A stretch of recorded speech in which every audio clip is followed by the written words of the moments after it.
Au centre hospitalier de Clermont-Ferrand, on accueille des patients médicaux et chirurgicaux en état critique comme partout en France.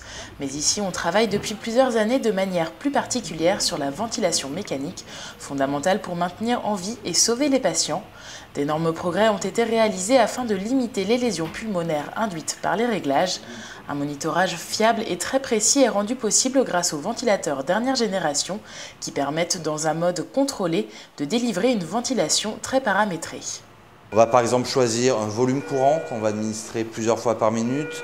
Ce volume courant va se choisir en fonction de la taille, du poids et du sexe. En fait, c'est le poids idéal théorique qui va nous permettre de régler ce volume courant. On va après régler une fréquence qui va nous permettre d'avoir une ventilation minute. On va régler une pression expiratoire positive pour éviter que le poumon se ferme et qu'on ait des lésions induites par la ventilation. Et on va surveiller comme ça à l'aide d'un monitorage qui est assez important sur ce ventilateur-là, quelles sont les répercussions chez la patiente de la ventilation mécanique et comment celle-ci est conduite. Au bloc opératoire, la ventilation mécanique est également primordiale. Des réglages inadaptés ou certaines stratégies impliquant un volume courant élevé peuvent faire apparaître des complications post-opératoires.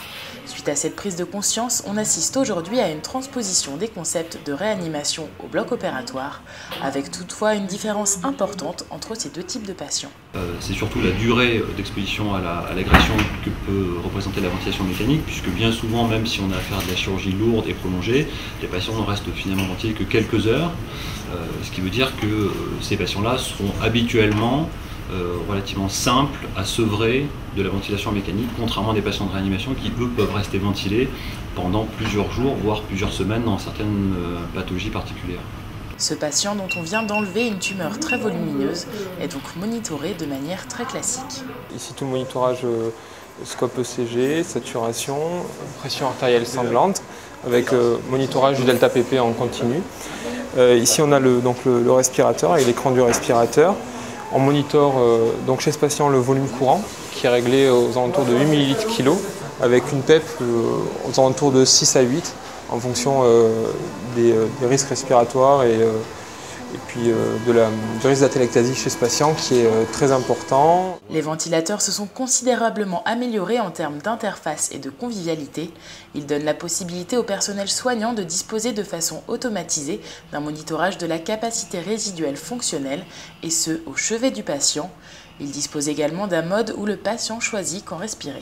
En permettant au patient des modes asservis, c'est-à-dire où le patient décide de respirer tout seul et où le ventilateur apporte une aide, ce qu'on appelle la pression expiratoire positive. Donc le patient choisit à quel moment il veut respirer, pendant combien de temps il veut respirer, ont permis de voir des patients qui dorment moins, c'est-à-dire d'avoir en réanimation des patients qui sont conscients, qui sont coopérants. Donc à partir de ce moment-là, on les sédate moins, on a moins d'effets secondaires, on a des patients qui bougent, qu'on peut réhabiliter plus vite, qu'on peut mettre au fauteuil alors qu'ils sont ventilés.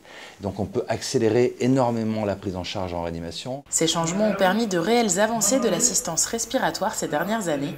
Ces ventilateurs permettent une meilleure lisibilité pour les soignants qui adaptent ce qu'ils font sans avoir à transporter les patients.